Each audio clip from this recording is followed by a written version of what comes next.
எல்லா ஃபுட்பால் பிளேயருக்குமே லைஃப்ல ஒரு கனவு இருக்குங்க. அந்த ஒரு கனவு தான் பெல்லண்டோர் அவார்டு. பெல்லண்டோர் அவார்டு அப்படின்றது ஒரு மிகப்பெரிய அவார்டு. அது எல்லா ஃபுட்பால் பிளேயரும் தன் லைஃப்ல எப்படியாவது வாங்கின்னு சொல்லிட்டு ஒரு ட்ரீமோட இருப்பாங்க. 2013 ரொனால்டோக்கு இந்த ஒரு அவார்டு செகண்ட் டைமா கொடுக்கப்படுது. அப்ப ரொனால்டோ என்ன பண்றாருன்னா, எனக்கு இந்த ஒரு அவார்டை நீங்க இன்னும் செஞ்சு தர முடியுமா அப்படின்னு சொல்லிட்டு ரெக்வஸ்ட் பண்றாரு.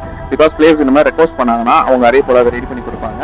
ஸோ அந்த ஒரு ரெக்வஸ்ட்னால அந்த ஒரு அவார்டு ரெடி பண்ணப்படுது. அந்த ஒரு அவார்டை ரொனால்டோ என்ன பண்றாருன்னா ஒரு ஏலத்துல வர்றாரு. ஏலத்துல அந்த ஒரு அவார்டு ஒரு மனுஷன் $7,96,000 அந்த அவார்டு விற்கப்படுது. அந்த மொத்த பணத்தை ரொனால்டோ என்ன திரும்ப பண்ணாரு, மேக் எ விஷ் ஃபவுண்டேஷன் அப்படின்ற ஒரு ஃபவுண்டேஷனுக்கு கொடுத்துட்டாரு. மேக் எ விஷ் ஃபவுண்டேஷனா வேற எதுவுமே இல்ல, கடுமையான நோயால பாதிக்கப்பட்ட குழந்தைகளோட கனவுகளை நிறைவேற்ற ஃபவுண்டேஷன் தான் அந்த ஒரு ஃபவுண்டேஷன். அந்த ஒரு ஃபவுண்டேஷனுக்கு தான் ஏலத்துல வந்த பணத்தை எல்லாத்தையுமே ரொனால்டோ கொடுத்தாரு. கேட்கும்போது எவ்வளவு ஹாப்பியா இருக்குல்ல. ஆனா இந்த மனுஷனுக்கு தான் உலகத்துல அவ்வளவு ஹேட்டர்ஸ் இருக்காங்க. எல்லாருக்குமே ஒரு ரெக்வஸ்ட் பண்ணிக்கிறேன், இங்க கிரிக்கெட் ஃபுட்பால் எல்லாமே நல்ல கேம்ஸ் தான். அதுல விளையாடுற எல்லா பிளேயர்ஸும் நல்ல பிளேயர்ஸ் தான். உங்களுக்குள்ள போட்டி வச்சுக்கோங்க, வேணாம்னு சொல்ல. ஆனா அதை பாத்தியா, தனக்காக மட்டும் இல்லாம தன் நாட்டுக்காகவும் தன் கனவுக்காகவும் விளையாடுற ஒவ்வொரு பிளேயர்ஸுமே கோட் தான்.